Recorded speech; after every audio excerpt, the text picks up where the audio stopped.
शिव महापुराण की कथा कहती है, श्राद्ध पक्ष में पड़ने वाला प्रदोष का व्रत किसी भी दिन पड़े, चाहे सोम हो, मंगल हो, बुध हो, गुरु हो, शुक्र हो, शनि हो, कोई से भी दिन पड़े,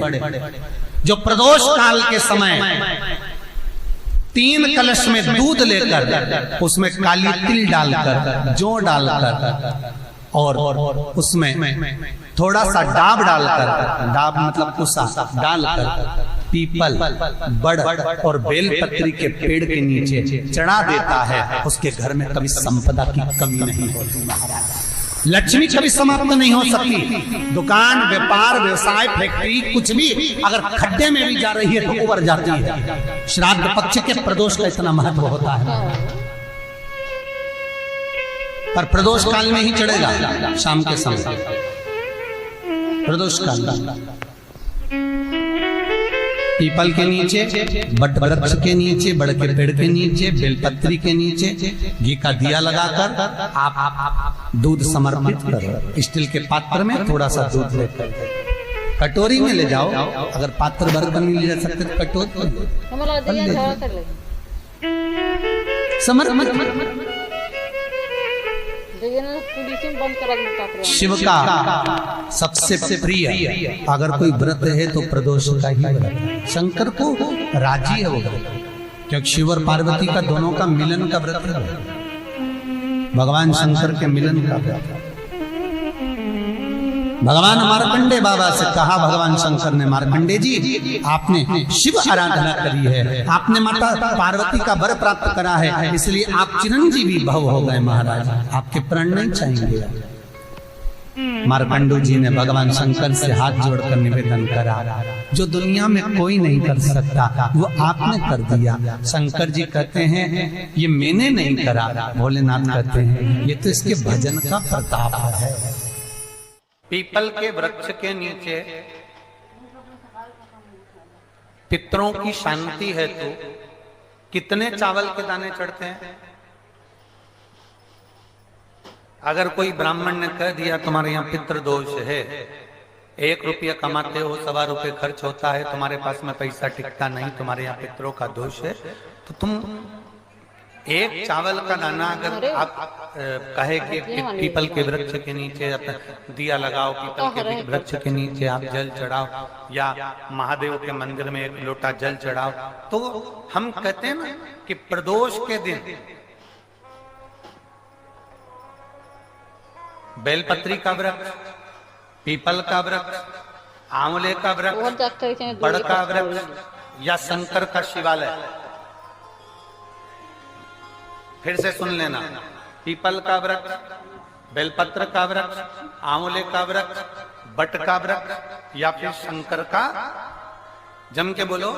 शिवालय। शिवालय का मतलब शंकर का मंदिर या शिव।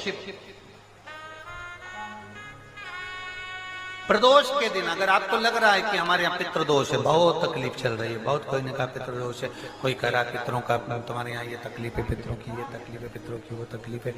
पितरों की ये तकलीफ है, बार बार अगर कोई कह रहा है तो फिर आपको उसमें स्मरण करना पड़ेगा कि हम चावल के कितने दाने भगवान शंकर को समर्पित कर दें कि भोलेनाथ हमारे पितरों को तृप्त कर दें।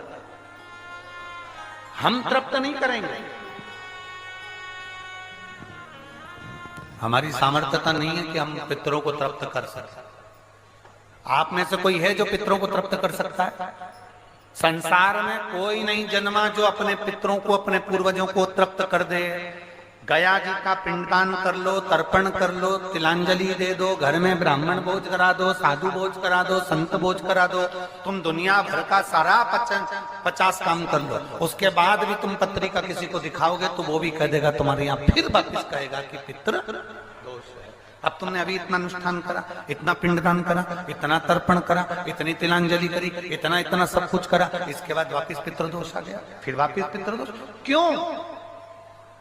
दुनिया में ऐसा कोई नहीं जन्मा जो अपने पितरों को तृप्त कर। आप अपने घर के लोगों को तृप्त नहीं करते, जो जिंदा हैं वो उनको बोलो री भाई जीजियो, सही है कि गलत है? जो जिंदा हैं, माँ बाप अपने बेटे के लिए कितना भी कर ले, कितना भी, आखिरी में एक दिन बेटा कह देता तुमने हमारे लिए क्या करा, बहू के लिए कितना कर लो, आखिर में बहू कह देगी वो तो जेठानी को ज्यादा करती है, देवरानी को ज्यादा करती है, हमको करती है, अपनी ननद को ज्यादा करती है, बेटी को ज्यादा करती है,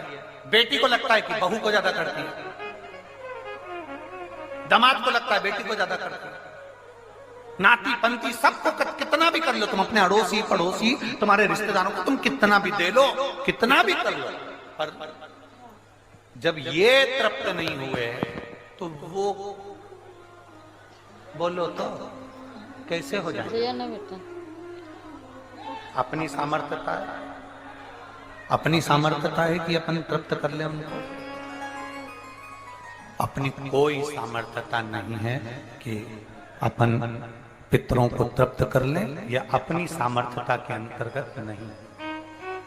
ये अपनी सामर्थ्यता नहीं है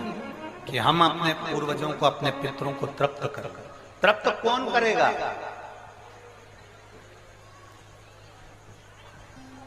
जिनकी शरण में पित्र है, वास्तु के देवता भगवान शंकर, काल सर्प दोष के देवता भगवान शंकर, जितने दोष होते हैं पितृ दोष के देवता भगवान शंकर, तो हम तृप्त नहीं कर सकते। अगर इनको तृप्त करेंगे तो देव अधिदेव महादेव करेंगे। आप 7 चावल के दाने या तो पीपल,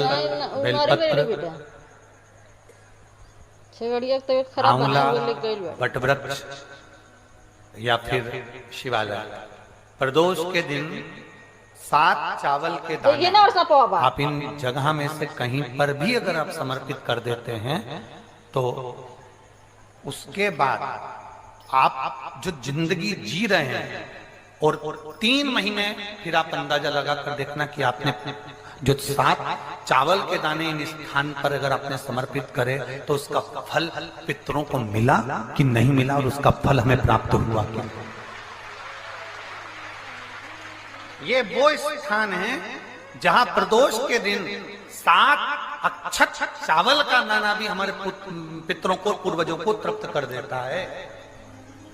कौन कौन सा स्थान वापिस बोलेंगे सभी लोग? पहला पीपल, दूसरा बेलपत्र, तीसरा आंवला, चौथा वटवृक्ष और 5वां शिवालय, शंकर भगवान का स्थान। अब इसको समझना आपके ऊपर निर्भर है, समर्पित। कभी मौका लग जाए, सारी दुनिया के लोग तुमसे कह रहे हैं तेरे घर में पितृदोष है, 1 रुपए कमाते हो 1.25 रुपए खर्च होता है,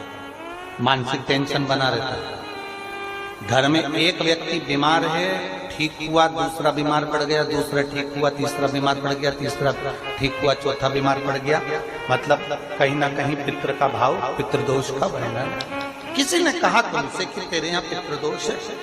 तूने ब्राह्मण को भोजन करा दिया, पिंडदान करा दिया, तर्पण करा दिया, तिलांजलि करा दी, गया जी का श्राद्ध कर दिया, हरिद्वार चली गई, वहां पिंडदान करवा दिया, ब्राह्मण भोज करवा दिया, तिथि पर भोजन करवा दिया, सब कुछ करवा के देते। अब एक काम और करके देते, एक काम और करके देख लो। जब तुम घर में भगवान शंकर की आरती, तुम्हारे घर में शंकर जी का शिवलिंग है, भले काय का भी हो, छोटा सा, भले सियोर का कंकर शंकर हो, नर्मदा का कंकर हो, चाहे शंकर पारक के हो, पीतल के हो, स्टील के हो, लकड़ी के हो, जिसके भी हो, लोहे के हो, पाषाण के हो, जिसके भी हो, शंकर का शिवलिंग अगर हमारे घर में है और आप रोज प्रतिदिन भगवान की आरती करते हो, प्रतिदिन, और आपको लग रहा है कि मेरे यहाँ तकलीफ चल रही है, ये ठीक ही नहीं हो रही, लगभग 1.5 महीना आप कम से कम 45 दिन, 1.5 महीने के करीब में ऐसा प्रयास करना कि भगवान की आरती, शंकर भगवान के शिवलिंग की आरती करने के बाद उस दिए को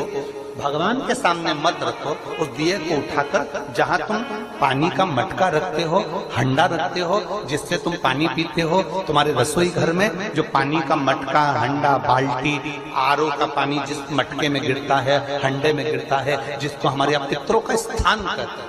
उस स्थान पर, उस मटके के पास में, उस हंडे के पास में, उस बाल्टी के पास में, जहां रसोई घर में पानी रखते हो, उस रसोई घर में पानी जहां रखते हो, उसके पास में उस दिए को भगवान के सामने नहीं रखना। आरती उतारने के बाद उस दिए को ले जाके सीधे परिंडे के पास में, उस हंडे के पास में, मटके के पास में उसको रखो। केवल 1.5 महीना कर देखना। 1.5 महीने के बाद तुम्हें मालूम पड़ेगा कि